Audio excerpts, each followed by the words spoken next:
Thanks for the entertainment, Kirk. As a small business person, I've worked long hours for little pay, no benefits, and for some reason we love it. The same thing has to happen in Lansing.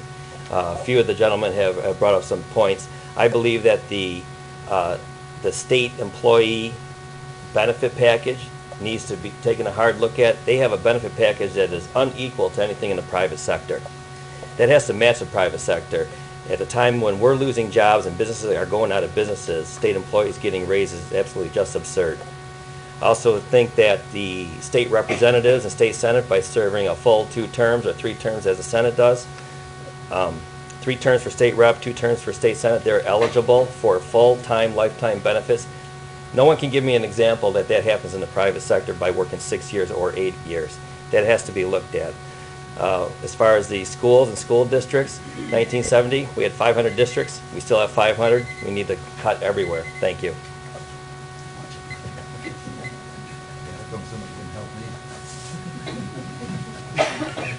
For those of you listening at home, this is a WMIC in Sandusky, and we're broadcasting live the Meet the Candidate event this evening.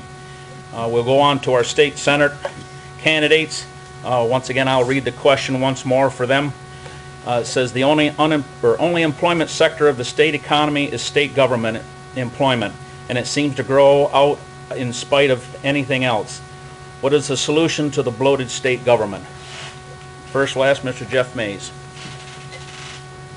Thank you very much, and I appreciate some of my Republican friends here commenting that actually the number of state employees has actually shrunk over the past few years. Now, that being said, most of the dollars that the state of Michigan has is actually used to support state contracts. What do I mean by a state contract? Either it's dollars to local government, dollars to pay for a road, dollars that go into our local hospitals, and dollars that go to our local nursing homes. One approach, and I know I and others are continue to press forward, is an top-down, bottom review of state contracts. Many businesses, large businesses have done this, and some states have done it. And when they've done this, they found that they're able to save up to 5%. Well, at any given moment, the state of Michigan has approximately $20 billion in contracts. If we could save up to 5%, that would be $500 million a year. And I agree with some of my Republican friends that are up here that the idea that we as lawmakers don't lead by example is a shame. You know, I voted to cut my own pay 10%. I'm the first legislative branch or body to pay money towards my health care. I agree that those receiving lifetime health benefits in retirement for 6 years' work is simply a crime.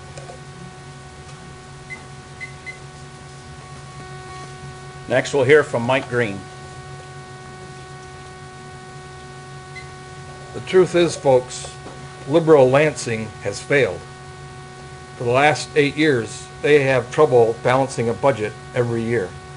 The Granholm administration has done nothing to improve jobs in our state. In fact, every year, jobs continue to go down. Jobs move out of state, more unemployment, everything happens. When you can't even pass a budget because you want to keep raising taxes, that's no climate for businesses to move to. You want to talk about cutting salaries? Where do you think she's cut the most? The ag budget's been cut in half. Important programs that we need, dairy inspection, food inspection, the meat program's been half. Co-op extension was proposed to be cut out. And for some reason, agriculture is not on their agenda down there. And if I'm elected, I propose that we change it. Thank you.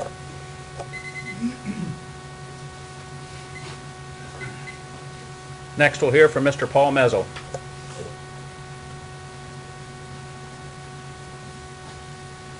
Last week, ladies and gentlemen, the Mackinac Group reported that the mean or the average wage that a state employee takes home with his benefits is a little over $93,000. That was a guaranteed number. That one couldn't be fudged. It came right from a state office that keeps track of all these things.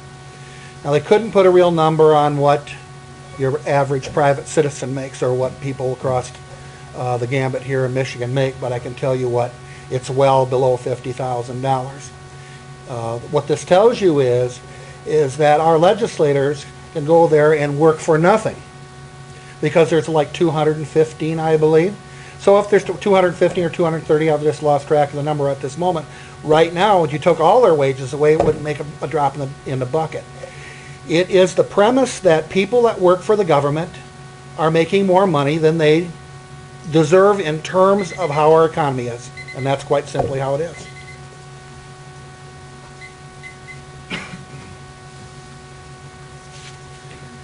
Our next questions will be for all the candidates too.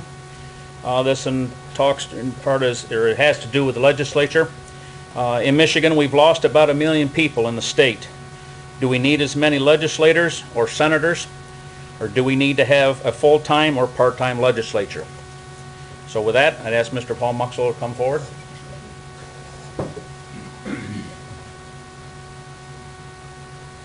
I think that's an issue that needs to be put before the people, and so I think that's something that could be proposed and put on the ballot.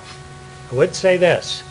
My brother served in Lansing for 12 years, and for the first part of his term up there, he switched his phone to our house when he was in Lansing. And we got dozens and dozens of calls, and no one ever asked, or told us, it'll be okay if you call back next quarter, okay? So, but I think it ought to be put up for the vote of the people, and let them decide what kind of service they want. And the other point about a part-time legislature is you will have more decisions made out of the governor's office. And if you're happy with the governor, you'll probably be happy with the answers you get. And also, you would expect that government will expand at the administrative level.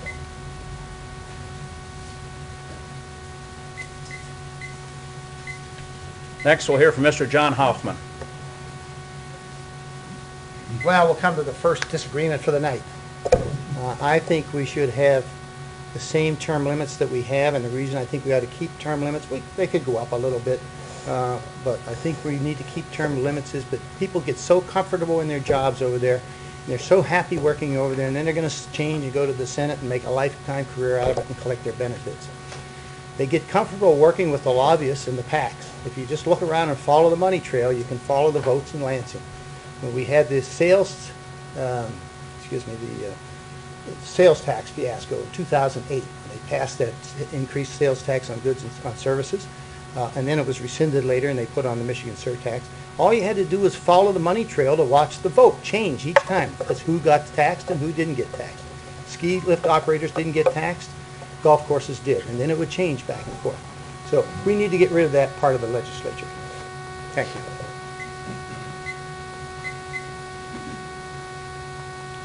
Next, we'll hear from Mr. Eric Tubbs.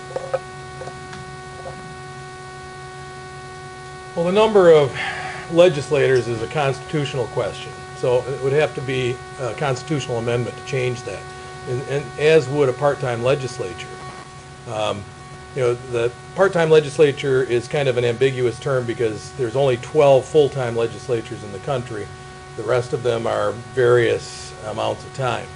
The savings from a part-time legislature doesn't come necessarily from paying the legislators less. It comes from the amount of time they don't have to create new laws, new regulations, new licensing fees, and all the other things that they do when they're there using up the time.